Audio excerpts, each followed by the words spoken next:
So we're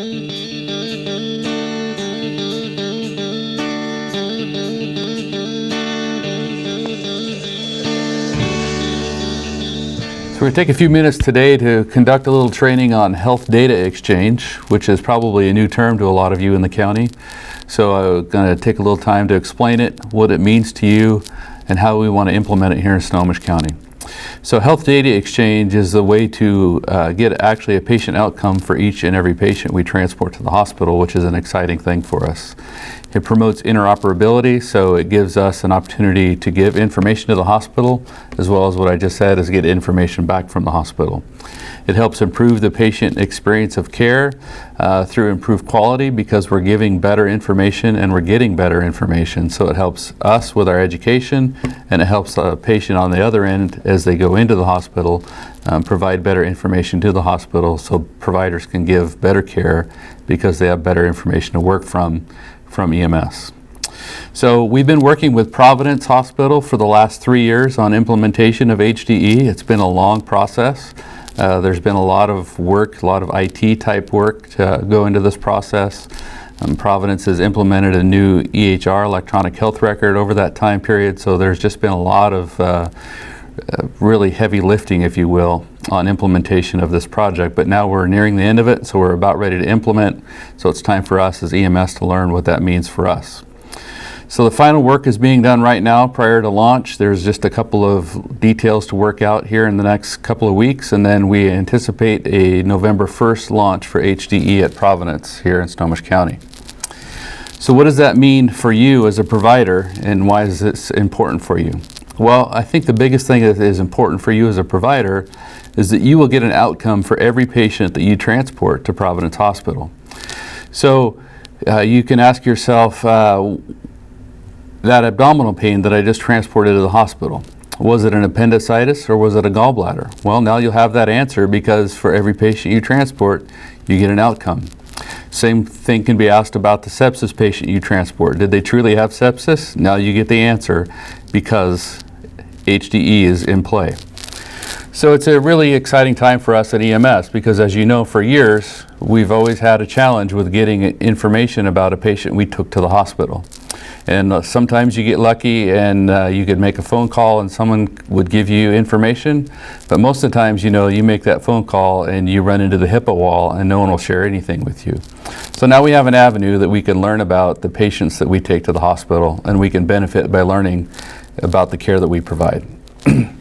So the other important part of this is that the patient truly benefits, as I mentioned earlier. So every patient record that we complete goes straight to the hospital, and they, in near real time, have their record appended to their record at the hospital so that the hospital can see that almost immediately as we finish our record here in the EMS field. So it improves communication with the hospital regarding what happened in the pre-hospital setting. And so pre-hospital medicine then changes because we're no longer seen as a transportation service primarily, but now we're an extension of patient care, and our physical record is actually a part of the patient care record.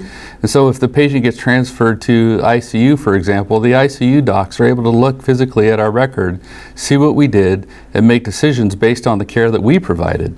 So it's an exciting time for us at EMS, where we can see our care evolving into more and more important parts of overall patient care.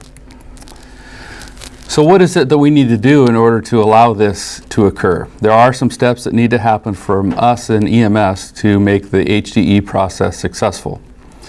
So when you arrive at the hospital, you're going to need to accomplish a couple of things. One of them is that you need to get a sticker from the admitting staff. And that sticker is related to your patient, and on the sticker there's a couple of barcodes. Some confusion occurs on the barcodes because there's two different ones on the sticker. One barcode on the sticker is a 3D barcode, and it's like if you look on the back of your driver's license, that's an example of a 3D barcode. And you'll see it here on the screen as well. That's not the barcode you want to scan, but you want to scan the one on the right, which is called the CSN number. And the barcode that you see here is one like you would see probably like on a product you buy from the grocery store on on a can or something like that. It has more of the up and down lines. That's the one that's the CSN barcode, as you see on the graphic here on the screen. So what you'll do is you'll take that sticker, you'll scan that barcode number into your ESO EHR. And the place where you're going to want to scan that in your EHR is the patient number. And I know in ESO this is going to get a little confusing because there is a box that says scan number here. And of course in Snohomish County that's not going to work because King County got a little ahead of us with Evergreen Hospital, and they implemented this before ESO was really implementing this across the nation, and they chose the patient number. So for consistency's sake, we're going to stick with the patient number. So if this is all confusing, here's the way to solve it. Scan that number in both the patient number and hospital number where it says scan here, and you can't go wrong. Just scan that same number in both places and you'll be fine. You're not going to hurt anything. So what about scanners? Some tablets have scanners built in and you can scan directly from your tablet. But if your tablet doesn't have a scanner, Providence is going to go ahead and install some scanners in the EMS room there at the hospital, where you'll be able to plug it into your USB outlet in your tablet, and then you can scan from there. So it should be a pretty easy process. But the one thing that's very important, it's highly critical that you scan this number for each and every transport you bring to Providence. In talking with Providence, they are super excited that we're doing this process. They are really ready for us to be able to get this process done, scan this number, match the patient, and see our records show up in their chart immediately as we leave the hospital. So I can't stress enough how important it is for us to scan these numbers for each and every patient. This is the way Providence will receive our records in the future. So if we don't scan this number, Providence will never receive our patient record, and you can see where this is a problem. So again, please scan that number, and so that we can get our patient the care that they need, and we can get the outcomes that we've been wanting for so many years. So Providence has been really working hard with us on this project, and we owe it to them to show our commitment in scanning this number for each patient. So another question that often comes up is who else is using HDE? So working from north to south, I'll quickly cover that for you. Skagit has been working on this. They started working towards implementation, but they're really in the early stages of even thinking about it.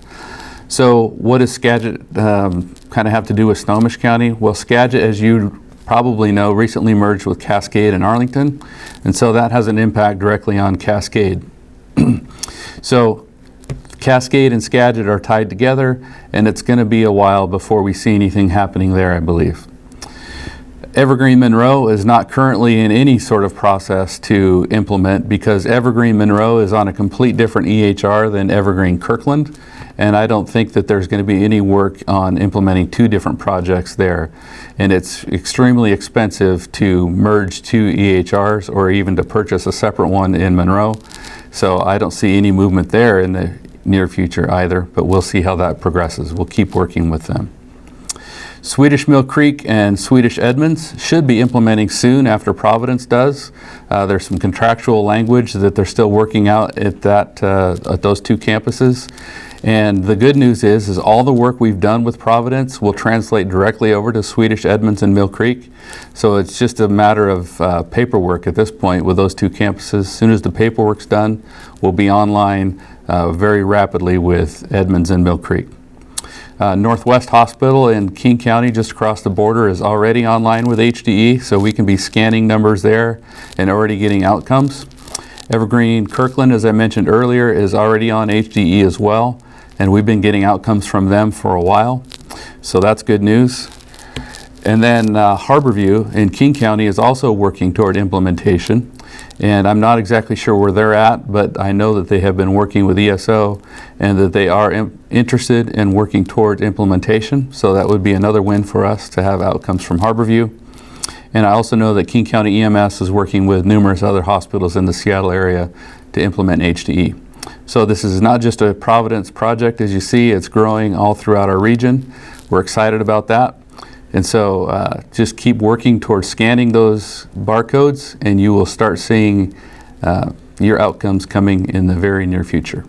If If you have any questions, go ahead and contact your EMS staff at your department, and they'll be able to answer those for you. Thanks a lot.